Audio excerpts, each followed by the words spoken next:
Nous sommes toujours dans le 3 chapitre du livre de Matthieu. C'est ce que nous appelons autrement les béatitudes, enfin les sermons sur la montagne. Matthieu chapitre 5, chapitre 6 et chapitre 7. Ce 3 chapitres regorgent des enseignements importants que le Seigneur a fait et qui a pour nom le sermon sur la montagne, parce que c'était des enseignements qui étaient enseignés sur la montagne. Matthieu 5, 1, voyant la foule, Jésus monta sur la montagne et a commencé une série de discours. Et aujourd'hui encore, nous allons glaner quelques textes, un petit péricope de Matthieu au chapitre 6, à partir du verset 25 jusqu'au verset 34. Matthieu 6, 25 à 34. Et j'intitule ça « L'éthique d'une vie sans inquiétude ». Je reprends « L'éthique d'une vie sans inquiétude ». J'ai mis un point par une autre parenthèse où j'écris « Conduite en temps de crise ». Comment le chrétien doit se conduire en temps de crise. Et donc je reprends, je dis « C'est l'éthique d'une vie sans inquiétude ». Je crois qu'on peut vivre toute une vie sans inquiétude. Et c'est possible parce que c'est dans les Écritures, c'est dans la parole. En parenthèse, j'écris la conduite en temps de crise. C'est toute une éthique. Comment je peux vivre ma vie dans mon cercle intime, dans mon cercle familial, dans mon travail, dans mes relations avec mon Dieu, avec mes prochains et en moi-même. Comment je peux vivre une vie sans inquiétude. Donc aujourd'hui, je veux réfléchir longtemps sur ce que nous appelons les soucis, les inquiétudes. Et je vais prier pour toi, je vais prier pour vous, afin que le Seigneur vous aide à vous débarrasser de ce que nous appelons soucis. Je lis d'abord mon texte, Matthieu 6, 25 à 34. C'est pourquoi je vous dis, ne vous inquiétez pas pour votre vie de ce que vous mangerez, ni pour votre corps de quoi vous serez vêtu. La vie n'est-elle pas plus que la nourriture, et le corps plus que le vêtement? Regardez les oiseaux du ciel. Ils ne sèment ni ne moissonnent, et ils n'amassent rien dans des greniers. Et votre Père céleste est nourri. Ne valez-vous pas beaucoup plus que? Qui de vous, par ses inquiétudes, peut ajouter une coudée à la durée de sa vie? C'est pourquoi, et pourquoi vous vous inquiétez au sujet du vêtement? Considérez comment croissent les lys des champs. Ils ne travaillent ni ne filent. Cependant, je vous dis que Salomon même, dans toute sa gloire, n'a pas été vêtu comme l'un d'eux.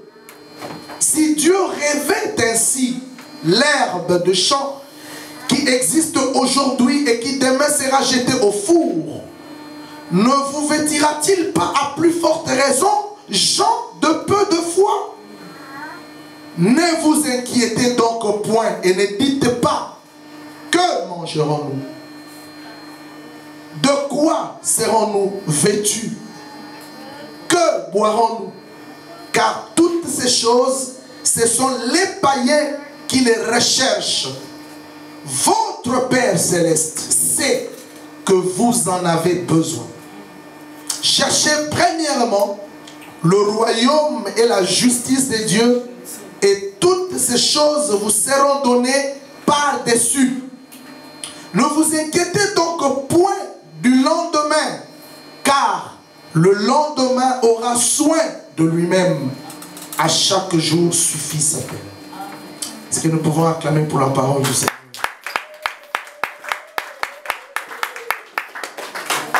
L'éthique d'une vie sans inquiétude. La conduite en temps de crise. Quand j'ai lu ce texte, vous comme moi, d'ailleurs dans ma Bible ici, les titres qui est donné, qui est mis, c'est les soucis et les inquiétudes. Je pense que c'est le cas pour vous, tous qui avez des Bibles avec des titres. Donc c'est les inquiétudes ou les soucis qui préoccupent la pensée du Seigneur dans ce péricope, dans ce quelques versets. Quand nous lisons la Bible, je vois que le mot inquiétude, le mot souci, le verbe s'inquiéter, le verbe se soucier, revient ici dans plusieurs formes verbales. Donc je veux revenir dans ça. Je dis que ça revient dans plusieurs formes verbales. Mais retenez que nous allons essayer de le comprendre. Alors je vais commencer par vous faire comprendre la définition ou les définitions de ce que nous pouvons comprendre par souci ou bien inquiétude. Je donne d'abord une définition dans son cadre étymologique. Je prends le verbe s'inquiéter ou le mot se soucier qui semble être des synonymes. Je le prends avec un verbe grec. Ce verbe grec est merimnao. Ce verbe merimnao a une racine qui est commune avec les deux mots, c'est la racine mer, M-E-R. Merimnao en grec, sa racine c'est mer, et il veut tout simplement dire penser. Donc dans cette racine verbale, mer en grec, l'idée est les pensées. Penser dans le sens, il y a alingala kokanisa, makanisi. Les pensées ou la pensée. Se soucier ou s'inquiéter veut dire avoir des pensées, mais des pensées préoccupantes, des pensées inquiétantes. Voilà. Mais le mot, la Bible nous amène à avoir deux types de soucis. Il y a les bons soucis, mais il y a aussi les mauvais soucis. Et les Français ont de faiblesse. Par exemple, en français, on dit seulement souci, souci, souci, mais les Grecs nous donnent deux mots, deux termes différents qui définissent d'une part les bons soucis, mais de l'autre les mauvais soucis. Le premier terme, je vous l'ai déjà donné pour les mauvais soucis, c'est merimnao, qui veut dire s'inquiéter. C'est une forme de souci, mais dans le sens négatif. Les soucis qui rongent, les soucis qui détruisent, les soucis qui avilissent, qui envahit et qui rend la personne qui en est sujet vraiment esclave, voire même esclave, si vous pouvez accepter ces mots avec moi.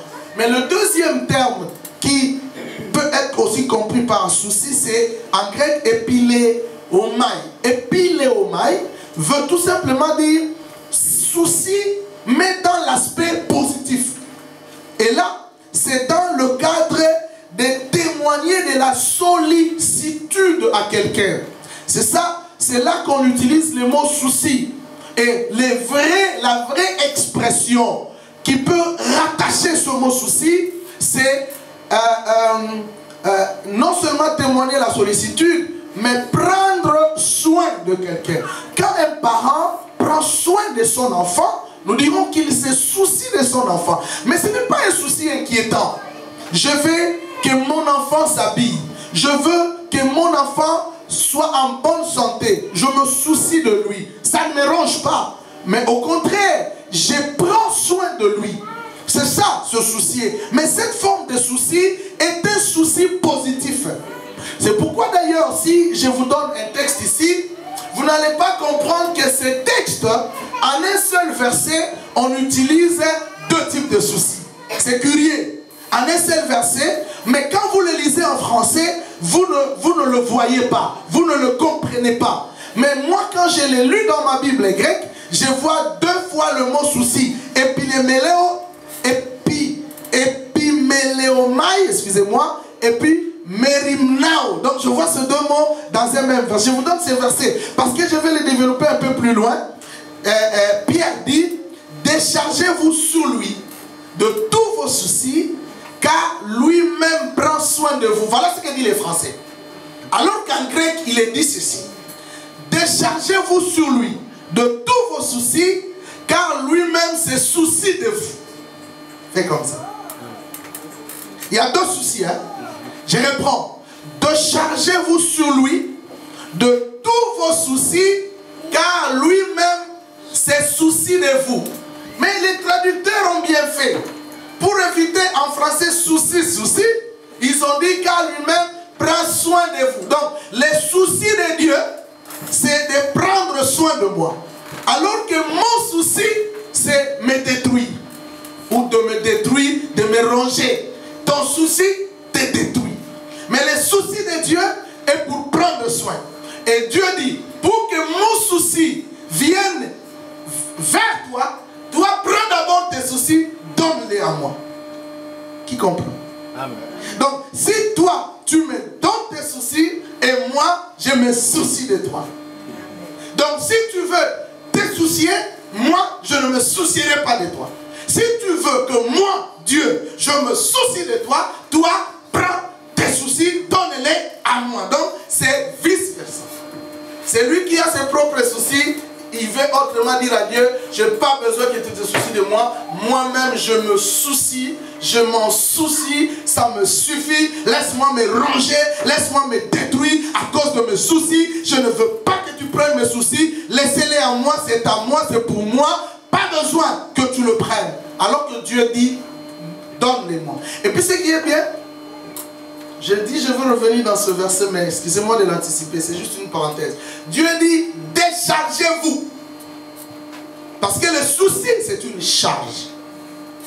Déchargez-vous, donc, videz-vous. Aujourd'hui, Dieu veut que tu te vides. Fais comme ça. C'est quoi un souci? Un souci, c'est une préoccupation inquiète à propos de quelqu'un et de quelque chose.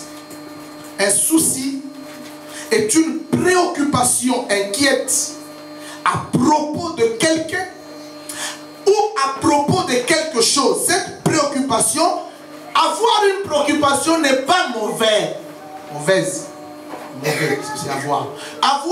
Être préoccupé n'est pas mauvais. Mais lorsque la préoccupation devient inquiétante, ça devient dangereux. Tu peux te préoccuper de quelque chose, tant mieux. Mais que ta préoccupation reste à l'état latent. Lorsque tu le développes à un certain niveau, ça devient dangereux. Le souci, c'est l'état d'esprit qui accable. C'est un état d'esprit qui accable. Au Congo, il y a des musiciens qui ont chanté, il ne dort pas toute la nuit, il ne fait que compter les plafonds. Il ne dort pas, il ne fait que compter les plafonds. C'est une expression qui a été chantée par nos artistes congolais, musiciens congolais. Donc c'était une façon d'expliquer, de dire que quelqu'un, lorsqu'il a le souci, même le sommeil, il lui est privé. Il ne peut pas dormir parce que son esprit est accablé. Je me rappelle dans la Bible, lorsque le roi à l'époque de Daniel, c'est quel roi qui n'a pas trouvé sommeil? Nebuchadnezzar, oui, le roi babylonien qui aimait Daniel. Et lorsqu'il a appris que Daniel était dans la fosse au lion, la Bible dit, toute la nuit, il ne trouva pas sommeil. Il était préoccupé. Et sa préoccupation, malheureusement, était devenue inquiétante. Il avait un esprit accablé. La Bible dit, il fut troublé en son esprit. Je prends l'exemple du roi Hérode. Lorsqu'il a appris que Jésus, un autre roi, était né, il fut troublé par son esprit. Il était accablé par le souci d'avoir un rival à côté. Le souci, c'est l'état d'esprit qui dérange. C'est l'état d'esprit qui tracasse. Spirituellement, le souci serait vu comme cette agitation intérieure qui soustrait le croyant à l'action de Dieu dans sa vie. Plus tu te soucies, sur le plan spirituel, tu es tellement agité, cette agitation te soustrait dans les plans de Dieu, dans le programme de Dieu, t'éloigne de la vision de Dieu parce que ça devient inquiétant. Dieu n'aime pas ça. Dieu n'aime pas que tu sois inquiet. Dieu n'aime pas te voir dans le souci. Dieu n'aime pas te voir dans les préoccupations. Quand on parle d'être inquiet, on veut tout simplement exprimer l'état d'une personne qui est très agitée par la crainte de quelque chose. L'état d'une personne qui est très agitée par une incertitude quelque part. L'état d'une personne qui est très agitée à cause d'une insatisfaction sur quelque chose. C'est pourquoi le terme inquiétude est défini comme une insatisfaction de l'esprit tourmenté. Lorsque mon esprit est insatisfait, il s'envole au tourment. Les soucis m'enlèvent la paix. Les soucis introduisent en moi le doute. Le souci introduit en moi le désespoir. Le souci ôte en moi la confiance à Dieu. Le souci me rend solitaire. Le souci m'enferme. Le souci me rend introspectif. Le souci me renvoie sur moi-même. Le souci me prend, il m'amène dans un coin, il me pousse contre le mur. Les soucis te détruisent. Je veux comprendre maintenant Matthieu 6. J'ai réfléchi avec vous sur ce texte. Rentrons tous dans Matthieu 6. Après avoir fait quelques tours d'horizon sur les différentes définitions à donner au mot souci, je voudrais maintenant étudier avec vous le texte. Quand je lis ce texte, je trouve que le mot récurrent, qui revient souvent, c'est le mot inquiétude, ou le verbe s'inquiéter. Il revient 5 fois au total dans le texte. Et grammaticalement, je le lis, il se subdivise en 3 formes verbales. C'est-à-dire, je vois ça en 3 aspects différents. 3 fois, il est à l'impératif négatif. 3 fois, le mot souci, il est à l'impératif négatif. C'est-à-dire, il est sous forme d'un commandement. Ne vous inquiétez pas. Voilà l'impératif négatif. Ne vous inquiétez pas. C'est-à-dire, le Seigneur, quand il s'adresse comme ça, il donne un ordre. Et l'ordre est formel. Kama, ne t'inquiète pas. Il me donne cet ordre. Et il te donne aussi cet ordre. 3 fois, à 3 reprises. Et une fois, ce mot revient à l'infinitif. Je le vois au verset 28 par exemple. Quand je lis pourquoi vous inquiétez au sujet du vêtement. Une fois, il revient en tant que substantif, en tant que mot au verset 27. Quand je lis, il dit qui de vous par ces inquiétudes, voilà, inquiétude. Donc, mon étude grammaticale me permet de comprendre que ces mots inquiétude, s'inquiéter, ces verbes-là, étaient le cheval de bataille du Seigneur dans cette partie d'exhortation ou d'enseignement. Par ailleurs, nous allons constater qu'il y a des éléments que le Seigneur a cités. Ces éléments pour lesquels nous nous inquiétons. Ces choses qui font partie de notre vie quotidienne, de notre réalité physique, sociale, morale, à la fois subjective et objective, qui nous amènent à des inquiétudes. Jésus a énuméré une liste. Tout ce que le Seigneur est le créateur, mes amis. Je ne pense pas que sur la liste de Jésus, il y a encore un élément qui manque, qui soit l'objet de nos soucis. Tout y est. Même s'il ne le cite pas, mais il fait partie d'un autre élément. Le Seigneur a cité au moins, j'ai fait ma petite étude là-bas, 6 éléments au total, qui sont l'objet de nos soucis et de nos préoccupations. Et c'est sur base de ces 6 éléments que le Seigneur veut nous libérer ce matin. Sur base de ces éléments, le Seigneur veut nous affranchir aujourd'hui. Le premier élément, c'est la nourriture, le manger. Il dit, ne vous inquiétez pas au sujet du manger, au sujet de la nourriture. Ça, c'est le premier élément. Le deuxième élément, je vais y revenir après, il parle au sujet du boire. les boissons. Ne vous inquiétez pas au sujet du boire. Et ne dites pas de quoi boirons-nous. Le troisième élément, il parle au sujet du vêtement, du vêtir. Ne dites pas de quoi serons-nous vêtus. Que vêtirai-je? Qu'est-ce que je porterai? Que porterai-je? Qu'est-ce que je mettrai comme habit? Manger, boire et se vêtir. Ne vous inquiétez pas au sujet de ces trois choses. Et ne faites pas de l'habit une préoccupation. Sinon, pour le Seigneur, vous êtes encore trop loin. Ne faites pas des choses matérielles une préoccupation vitale. Ce n'est même pas question de quelque chose de vie, de vitalité. Ne faites pas de ça une préoccupation, un élément primordial, une primauté dans vos projets ou dans votre plan. Et après ça, le Seigneur parle du quatrième élément. Et là, c'est aussi important, il parle de la vie. Jésus dit, ne vous inquiétez pas au sujet de la vie. Pour votre vie de life, ne vous inquiétez pas pour cette vie que vous avez. Je ne sais pas quelle vie il s'agit, je veux le développer par après. Il parle également du corps. Il dit, ni pour votre corps. Ne vous inquiétez pas au sujet du corps. Votre corps. Et enfin, sixième élément, au sujet du lendemain. Et parler donc du lendemain, je pense au futur. Parler du lendemain, je pense à l'avenir. Parler du lendemain, je pense à ce qui viendra demain. Tu te poses beaucoup de questions sur ton lendemain. Tu te poses beaucoup de questions sur ton avenir, sur l'avenir de tes enfants. Tu te poses beaucoup de questions sur ton futur, le futur de ton travail.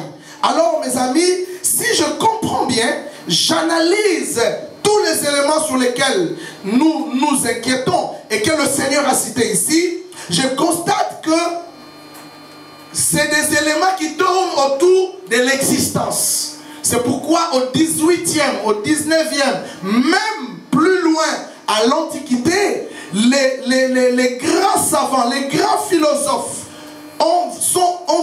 sont venus parler de l'existentialisme. La plupart des philosophes réfléchissent en termes de l'existence. C'est-à-dire que les vivre, entre guillemets, l'existence, entre guillemets, focalise tout le chrétien, le croyant que nous sommes, que vous êtes dans une espèce de coquille renfermée de l'inquiétude.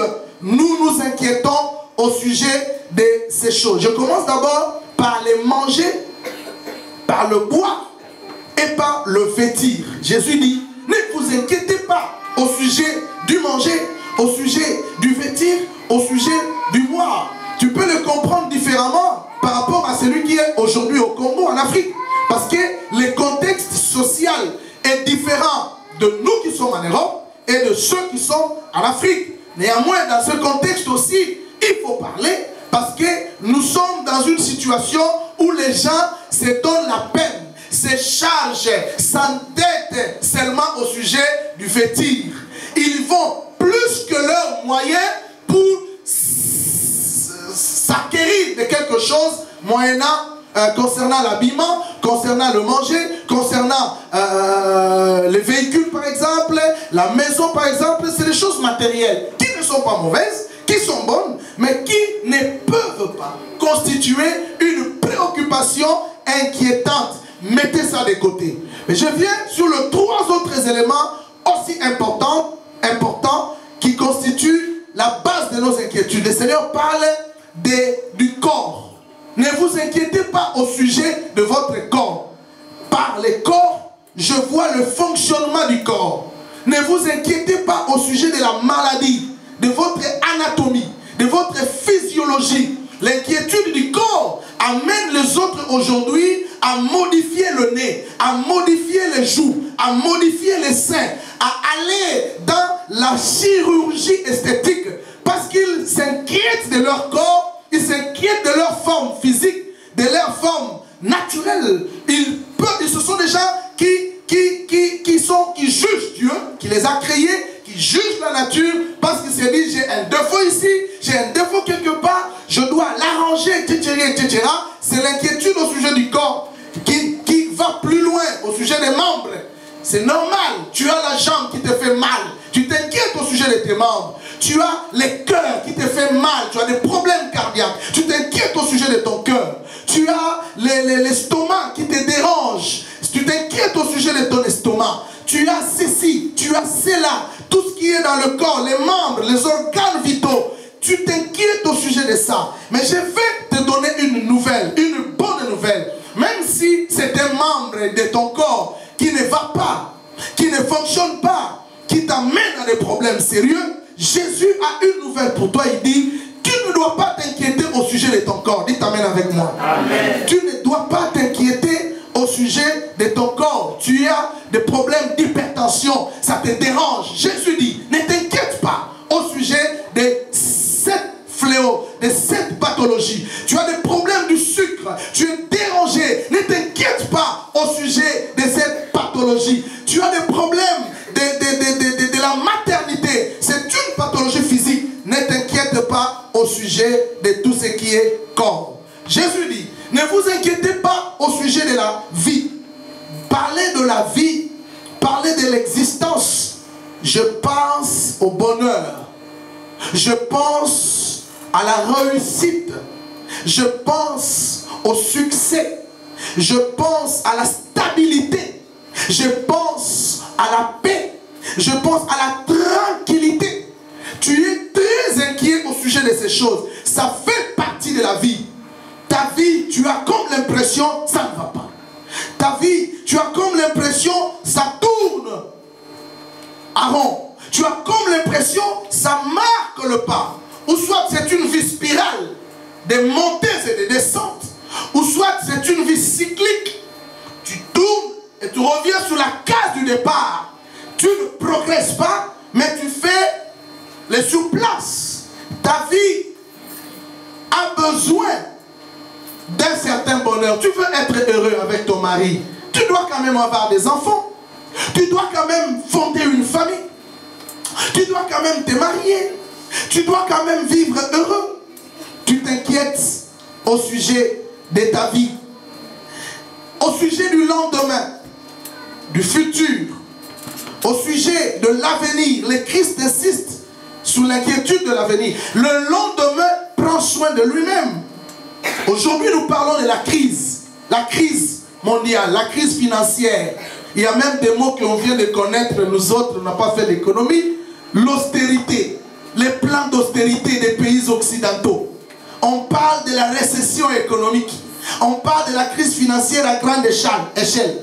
On parle même des faillites des nations. Les gens sont presque à bout financier. Il y a même des gens qui se suicident ici en Belgique à cause de la crise. Et donc notre avenir, l'avenir de nos enfants, l'avenir de notre pays devient de plus en plus incertain. Tu as des problèmes financiers qui te dérangent et donc tu deviens incertain pour ton lendemain. Tu te dis aujourd'hui déjà j'ai du mal à payer mon loyer et dans 5 ans, dans 2 ans, dans 3 ans, que deviendrai-je? Pourtant, Jésus ne veut pas que nous soyons dans l'inquiétude. Jésus ne veut pas que nous nous laissons dans les inquiétudes. D'ailleurs, il fait une comparaison bénéfique. Il fait la comparaison avec les oiseaux. C'est illusoire à mon avis que Jésus nous compare à des oiseaux. C'est illusoire à mon avis que Jésus nous compare au lit des champs. Il dit regardez les oiseaux. Et Jésus pose la question, qui de vous par ces inquiétudes peut arriver à ajouter une coudée à la durée de son existence?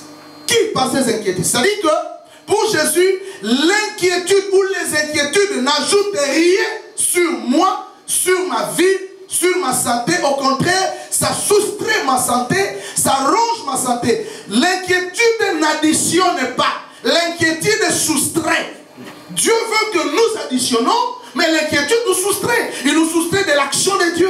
Il nous soustrait la santé. Il nous soustrait la stabilité. Il nous soustrait la paix. Il nous ronge, il nous détruit.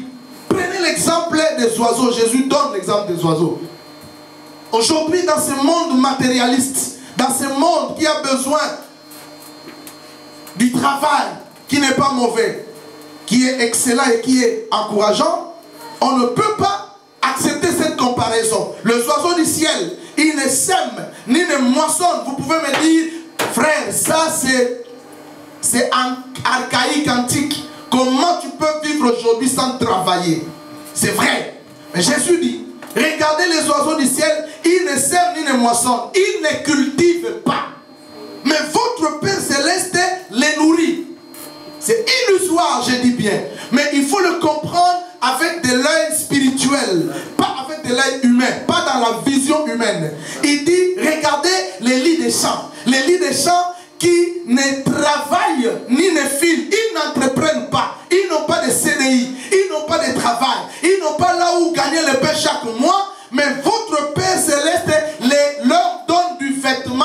Même Salomon, au zénith de sa gloire, n'a pas été vêtu comme l'un d'eux. Quelle illusion, quel exemple, quelle comparaison, quel modèle à tirer. Ça dépasse l'entendement. Jésus voulait tout simplement nous dire que Dieu est capable de prendre soin de vous. En fait, le message, ce message ici, c'est le message de l'antichrist. Dis avec moi, antichrist. C'est un message antichrist, sachant qu'un jour, le Seigneur savait qu'un jour la crise viendra. Et donc, il nous prépare déjà à gérer cette crise. J'ai quelques questions sur lesquelles je veux me baser maintenant pour continuer mon développement. Ma première question, quand j'ai lu dans ce texte, je me pose la question de savoir qui sont ceux qui s'inquiètent ou se soucient trop d'ailleurs, selon ce texte. Ça c'est la question A. Qui sont ceux-là qui se soucient? Quand j'ai lu les textes, Jésus nous donne deux types de personnages qui se soucient, soit dans leur vie, soit dans leur corps, soit pour leur futur, ils se soucient. Pour leur mariage, ils se soucient. Jésus donne deux types de gens. Le premier type de gens, c'est la réponse de Jésus, il dit, ce sont les gens de peu de foi. Amen. Regarde celui qui est à tes côtés. Moi, je vais regarder Maman Rachel. Pose-lui la question. As-tu la foi? Amen. Amen. Jésus dit au verset 30, je lis, gens de peu de foi. Qui sont ceux qui se soucient? Ce sont ces gens-là, gens de peu de foi. Première catégorie des gens soucieux. Les gens de peu de foi. Ce sont des gens qui n'ont pas d'espoir. Ils n'ont d'espoir que dans leur travail. Ils n'ont d'espoir que dans leurs affaires. Ils n'ont d'espoir que dans leurs entreprises. Ils n'ont pas d'espoir au Seigneur. Ce sont des gens qui ne se confient pas à Dieu afin de s'attendre de lui quelque chose de bon. Le gens de peu de foi, ils ont malheureusement les regards sur ce qui est à leur possession, sur ce qui est visible. Ils ont une vision limitée, les gens de peu de foi. Ils ne vivent que par rapport à ce qu'ils voient. Quand ils ne voient rien, ils savent qu'il n'y a rien, je ne peux rien. Gens de peu de foi. C'est comme les disciples de Jésus. Ils sont devant la multitude qui avait faim. Jésus a dit à ses disciples, donnez-leur à manger. Et les disciples ont dit, Seigneur, on n'a rien. Comment on peut leur donner à manger? Jésus reprend, donnez-leur vous-même à manger. Ils sont rentrés vers Jésus. On n'a rien. Pour comment on peut les nourrir? Jésus dit, donnez-leur vous-même à manger. Le problème ici, c'est que Jésus voyait, les disciples ne le voyaient pas. Amen. Pour les disciples, on n'a rien. Pour Jésus, on a quelque chose. Et la finalité, ces gens n'avaient-ils pas mangé? Donnez-leur vous-même à manger. On n'a rien. Parce que vous avez les yeux sur ce qui est visible. Vous avez les yeux sur ce qui est palpable. La foi n'est pas visible. Gens de peu de foi. Vous vous inquiétez parce que vous regardez avec l'œil humain. Celui qui a l'œil de Dieu enlèvera l'inquiétude dans sa vie parce qu'il s'attendra de Dieu qui a quelque chose. La Bible dit, il est celui qui appelle à l'existence ce qui n'existe pas. Alors vois ça dans la vision spirituelle. Gens de peu de foi. Pourquoi vous vous inquiétez? Parce que vous êtes limité dans ce que vous voyez. Pour vous, vous êtes bloqué par votre vision. Vous n'avez pas la foi. Et la Bible dit, sans la foi, il est impossible de lui être agréable. Il ne sera jamais content de toi à cause de ton manque de foi. Ne crois pas quand tu n'as pas la foi, Dieu est d'accord, Dieu est content. Gens de peu de foi. J'ai posé la question un jour à quelqu'un. J'ai dit, vous savez la réponse que Jésus avait donnée à ses disciples? Lorsque les disciples avaient posé la question, Seigneur, augmente-nous la foi. Ne faites plus jamais cette prière. Les enfants de Dieu, Seigneur Jésus, tu es mon Dieu, donne-moi la foi, augmente-moi la foi. Jésus ne peut pas te donner la foi. On ne donne pas la foi comme un gâteau. On ne donne pas la foi comme un cadeau. La Bible dit la foi vient de ce qu'on attend. Tu veux avoir la foi, écoute la parole. C'est comme la parole de ce matin. Tu l'écoutes, tu crois à cette parole, tu acquiers la foi. Dites amen avec moi. Amen. Jésus n'a pas répondu, oui, demandez au Père, il vous donnera la foi. Jésus, écoutez la réponse, c'est contradictoire. Hein? Seigneur, augmente-nous la foi. Jésus dit, si vous aviez de la foi comme un grain de sénévé. Est-ce qu'on peut comparer la réponse et la question? Augmente-nous la foi. Si vous aviez la foi comme un grain de sénévé. C'est-à-dire, pour Jésus, tu n'as pas besoin. Déjà, quand quelqu'un dit augmente, on sous-entend qu'il a une petite. Amen. Et qu'il demande l'augmentation. Et Jésus dit, tu n'as pas besoin d'augmentation. C'est que tu crois être petite là. Comment peut faire des grandes choses. Il t'amène avec moi.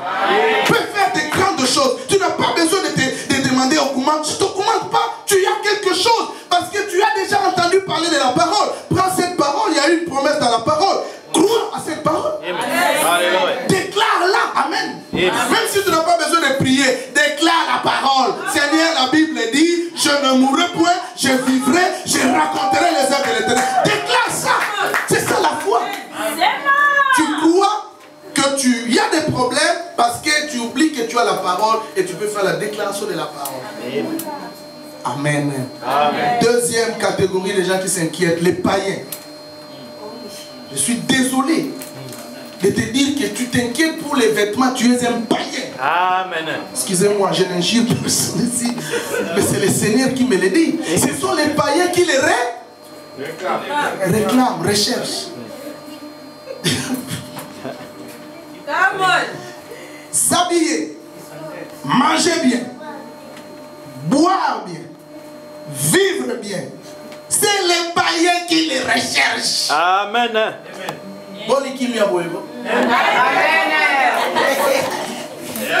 Votre Père Céleste sait.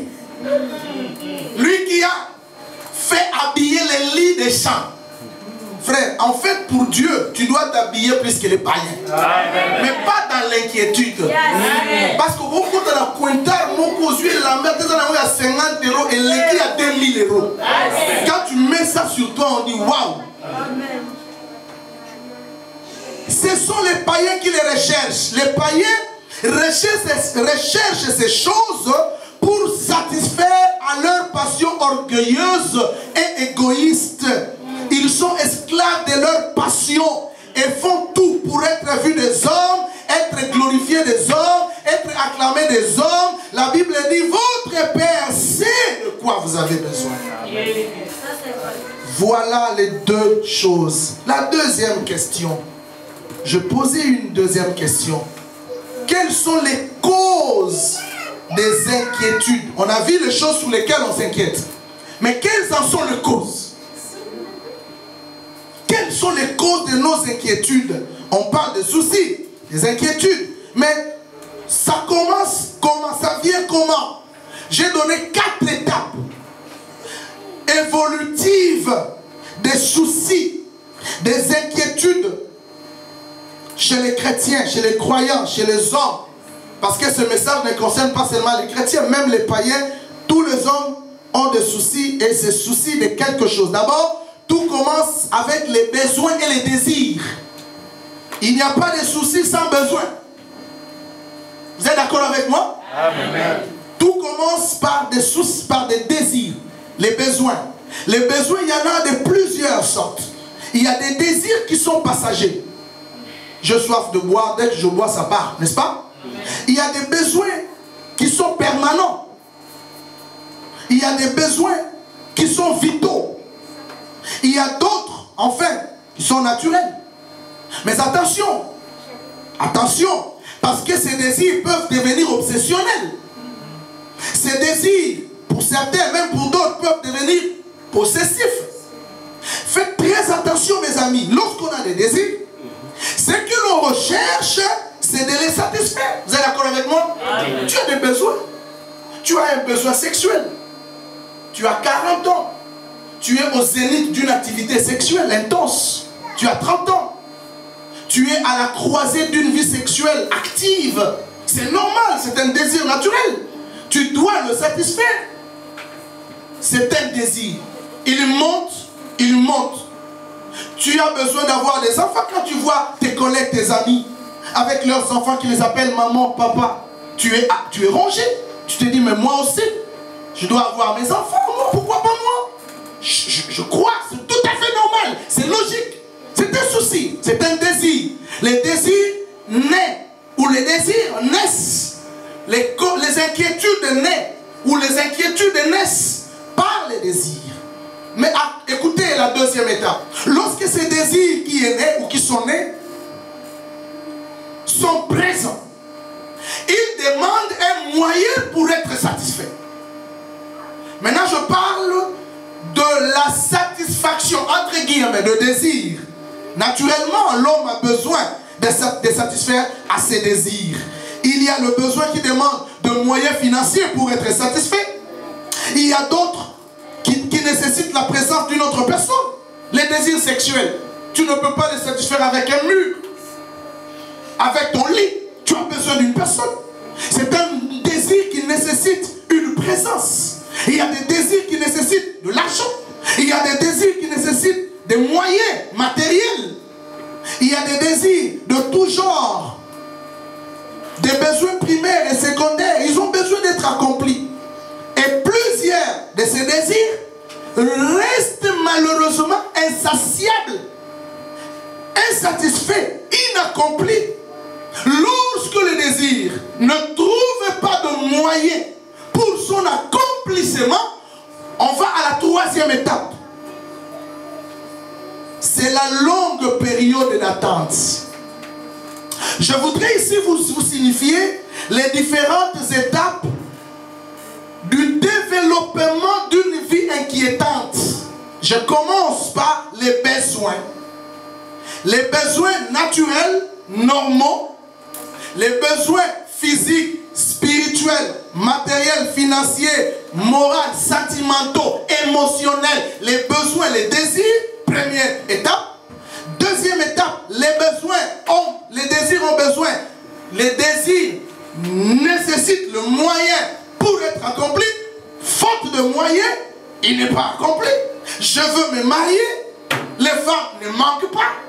Je veux être épousé, les hommes sont là, mais il n'y a pas de moyens. Comment marierai-je sans argent? Comment enfanterai-je sans mari? Et pourtant, je nage vers peut-être la ménopause. Ça devient une inquiétude, faute de moyens. Cette longue période d'attente, lorsque les désirs s'accroissent, lorsqu'ils se multiplient, lorsqu'ils se développent dans son insatisfaction, toute notre attention s'oriente et se focalise vers ces désirs. Je reprends. Lorsque je suis tellement rempli de besoins, de désirs, ça m'envahit. Ça m'envahit, ça me remplit. J'attends la satisfaction. Plus ça traîne, plus ça dure, les désirs ne diminuent pas. Au contraire, ils s'accroissent, ils se développent. Qu'est-ce que ça me donne en fait? Toute mon attention se focalise, s'oriente, se dirige vers l'objet de mon désir. Je deviens esclave. Amen.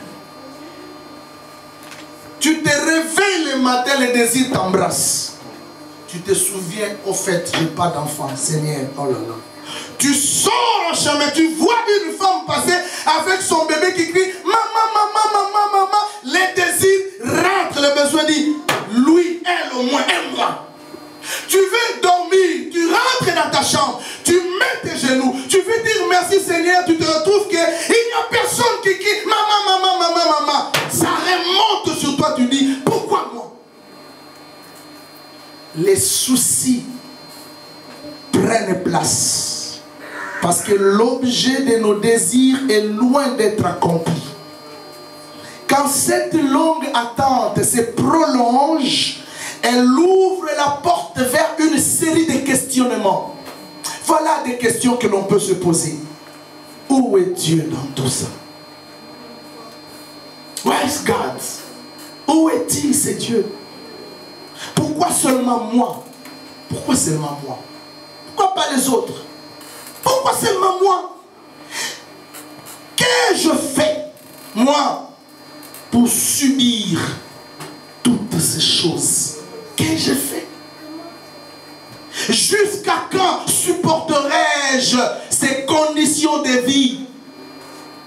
Jusqu'à quand? J'en ai marre d'attendre. J'en ai marre de patienter. Je suis fatigué d'espérer. Je suis fatigué d'attendre. Il y a même ceux qui vont plus loin. Le monde est injuste. Dieu est injuste. Je suis allé voir une sœur de l'église qui ne vient plus. Je dis pourquoi? Il m'a dit pasteur, je ne viendrai plus. Dieu ne me regarde pas. Dieu ne me connaît pas. Dieu ne se soucie pas de moi. Pourquoi on peut laisser tout ça? Pourquoi on peut laisser le diable gagner des places dans ma vie? Pourquoi tout ce malheur n'arrive qu'à moi? Je peux faire ça, ça ne marche pas. Je peux faire ça, ça ne marche pas. Je viens dans le marathon, ça ne marche pas. Rien ne marche. Pourquoi moi? Seulement moi. Pourquoi? Enfin, cette insatisfaction fait naître de l'inquiétude ou des soucis. La personne finit par perdre tout espoir. Elle s'affecte et s'assombrit dans le noir. Elle écrit l'histoire de sa vie au rouge. Elle lit l'histoire de sa vie en pessimisme. Les soucis remplissent son cœur et ses pensées. Elle est dominée, envahie par les soucis sans fin. Ce manque de solution aux problèmes et aux difficultés de la vie brise sa confiance au Seigneur. Il n'a plus confiance au Seigneur. Il n'a plus confiance au pasteur. Il n'a plus confiance à rien. Ni dans ses dîmes, ni dans ses offrandes. Il se rebelle contre Dieu. Il se rebelle contre l'église. Il se rebelle contre les hommes de Dieu. Il se rebelle contre sa famille. Il se rebelle contre toute personne. Il prend des décisions. Cette insatisfaction permanente a des besoins de l'existence. Réduisent sa certitude à vivre une vie meilleure dans le futur. Le souci les mange, le range, le déchire lentement, mais sûrement. En clair, frère, en clair, quelles sont les causes de soucis? C'est l'insatisfaction permanente aux besoins vitaux. Lorsque j'ai une insatisfaction, j'ai fait ça, ça ne tient pas. Je vais là, ça ne tient pas. J'ai fait quelque chose, ça ne tient pas. Cette insatisfaction est la cause de soucis. La déception. Tu avais tellement de l'espoir dans ton ngunda, mais le ngunda est sorti négatif. Tu as fait des recours, ça n'a pas marché. Déçu. Les soucis ont pris place. L'incapacité morale, physique, intellectuelle. Lorsque les gens te disent tu ne peux rien. Lorsque les gens te disent tu es bon à rien. Lorsque les gens te disent tu es incapable. Ça crée le souci. Le manque de moyens financiers et matériels. Tu as des désirs. Tu veux arriver à un projet. Tu es bloqué parce que tu n'as rien. Tu veux arriver à concrétiser quelque chose. Tu es arrêté parce que tu n'as rien.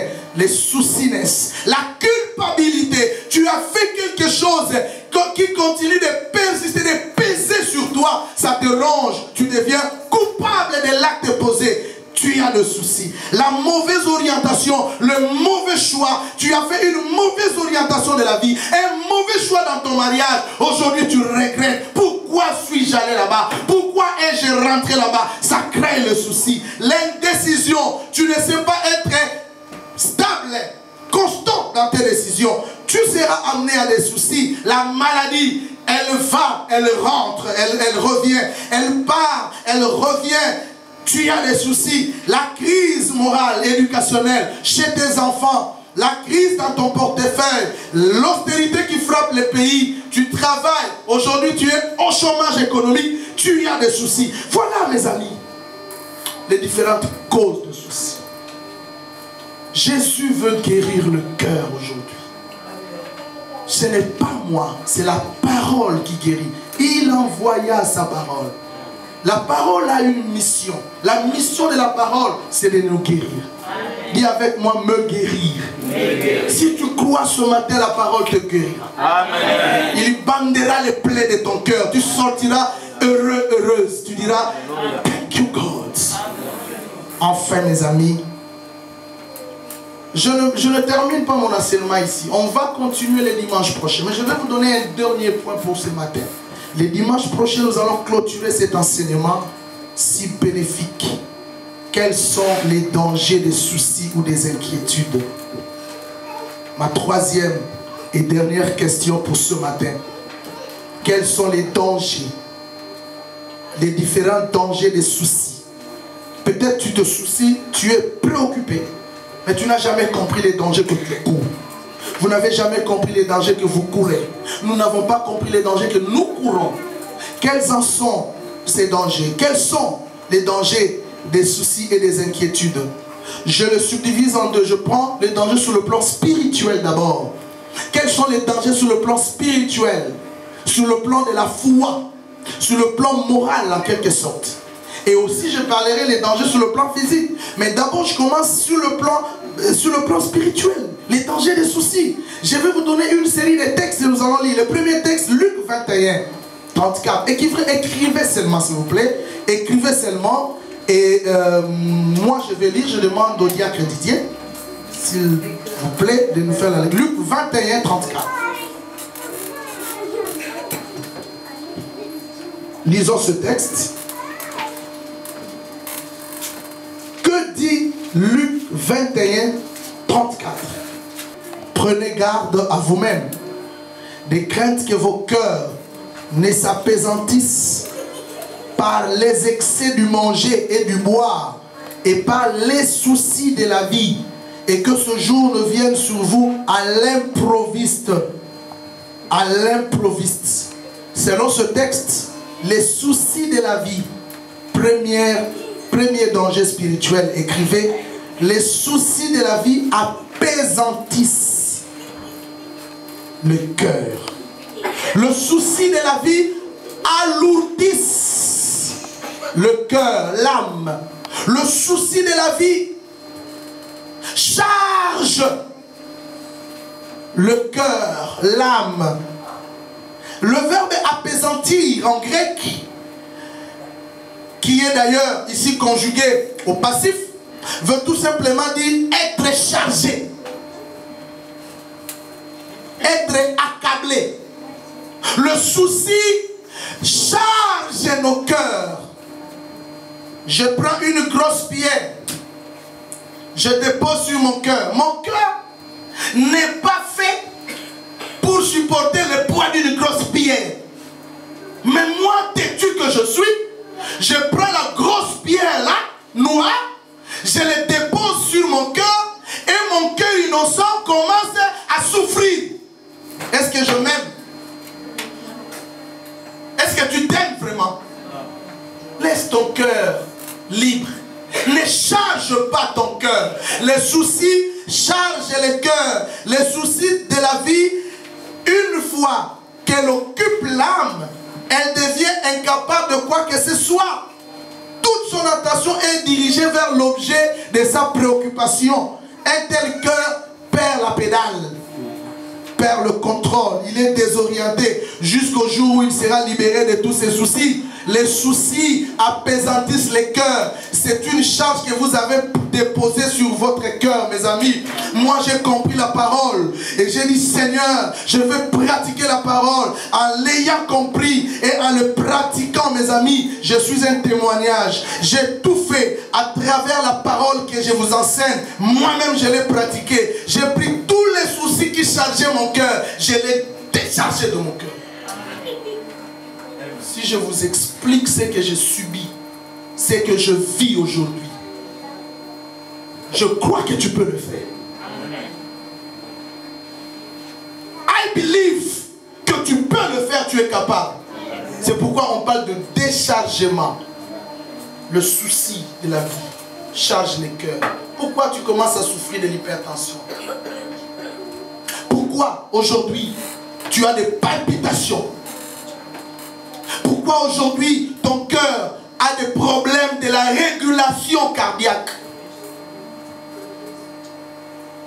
Les soucis apaisantissent les cœurs. Les cœurs deviennent incapables de supporter le poids que toi-même, mon frère, ma soeur, tu as déposé sur lui. Comme ça. Je te dis que tu es capable. Deuxième texte, Matthieu 13, 22.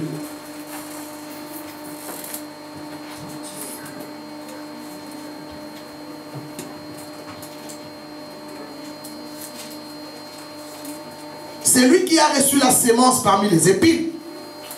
C'est celui qui entend la parole.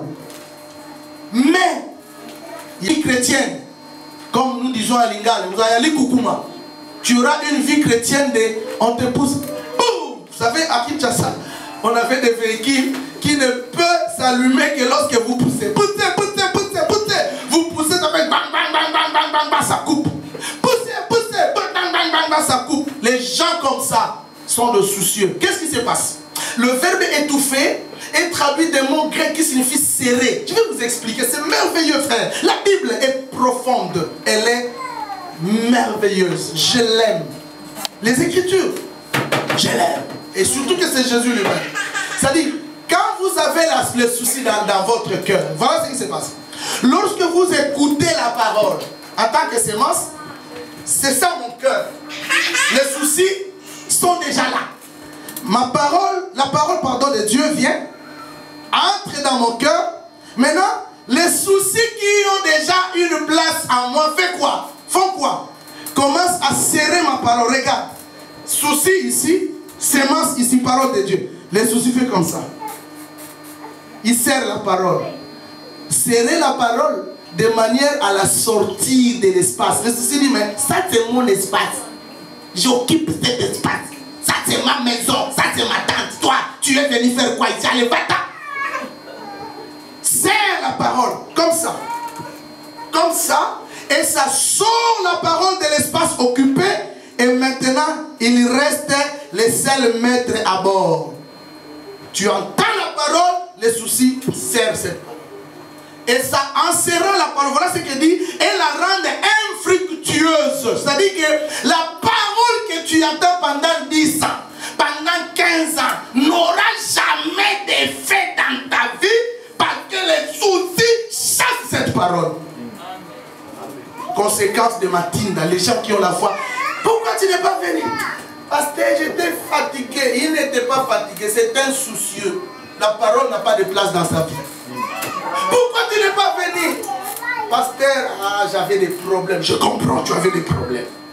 Parce que quand le problème t'a envahi, ça chasse la parole, ça détruit les ailes, ça brise l'élan, ça casse la communion. Il y a une rupture entre les divins et toi l'humain. Le souci serre la parole, le souci rend la parole infructueuse. Tu ne grandiras jamais dans ta foi. La Bible dit vous devriez déjà être des maîtres. Vous avez encore besoin de la nourriture, du lait, parce que vous êtes soucieux. Vous acceptez mieux rester avec vos soucis que la parole de Dieu demeurer en vous. Vos soucis chassent la parole de Dieu. C'est pourquoi vous êtes comme ça. Et cette parole, ne dites pas, pasteur, vous avez déjà prié pour moi. Vous m'avez fait des délivrances. mais rien ne change. Rien ne vient. J'ai compris. Je peux faire la délivrance. On peut prier pour toi. Mais si les soucis là restent là, l'effet de la parole miraculeux est estompé. La parole n'agira pas. C'est pourquoi dans nos églises, nous avons des chrétiens à pousser. Parce que ce sont des envahis par des soucis. Aujourd'hui, le Seigneur a un plan pour toi. Dites Amen avec moi. Aujourd'hui, today, c'est ton jour. Dis Amen avec moi. Aujourd'hui, plus que jamais, Jésus est venu pour toi. Dis la parole d'aujourd'hui, c'est pour moi. Aujourd'hui, tu ne sortiras pas de ces lieux tels que tu es rentré. Parce que les soucis nous touchent. Aujourd'hui, nous dirons abat les soucis. Dis avec moi, abat les soucis. Abat les soucis. Troisième texte. Luc 10, 41. Je termine là. Et les restes, nous allons continuer le dimanche prochain. Prie à Dieu de te donner la bonne santé afin d'être là. Pour continuer cet enseignement béni. Luc 10, 41. Jésus est en visite dans une famille. La famille de deux sœurs, composée de deux sœurs et d'un frère que Jésus aimait beaucoup. Le verset 41 dit, le Seigneur lui répondit, Marthe, Marthe, tu t'inquiètes et tu t'agites pour beaucoup de choses. Marie a choisi la bonne part qui ne lui sera point ôtée. Vous savez quelle était l'erreur de Marthe? C'est sa préoccupation pour des choses matérielles. Les manger et les boire. Les soucis de Marthe étaient de servir à manger au maître. Mais ces soucis, qui n'étaient pas mauvais, malheureusement ou heureusement, mais ces soucis l'ont poussé, l'ont amené jusqu'aux agitations et aux troubles. Frère, Jésus l'a compris et il a directement interpellé. Marthe, Marthe, tu t'inquiètes pour beaucoup de choses. Il y a l'essentiel et l'accessoire dans la vie. Qu'est-ce qui est essentiel pour toi? Qu'est-ce qui est accessoire pour toi? Tu donnes priorité à préparer la nourriture au point que tu te prives du culte. C'est normal. Tu donnes la priorité à aller dans une fête au point que tu te prives du culte. C'est normal. Tu donnes la priorité à aller visiter quelqu'un au point que tu te prives du jeûne et prière. C'est normal. Donc tu as un problème de différenciation entre l'essentiel et le provisoire ou l'accessoire. Mais l'essentiel à l'essentiel, l'accessoire à l'accessoire. Que Dieu bénisse ta parole. Amen. Le dimanche prochain, nous allons continuer dans que faire maintenant. Maintenant que les soucis nous ont envahis, qu'est-ce que nous allons faire? C'est le dimanche de la solution aux soucis par la parole de Dieu. Maintenant, lèvons-nous, nous allons prier. Lèvons-nous s'il vous plaît. Soyons debout courageusement.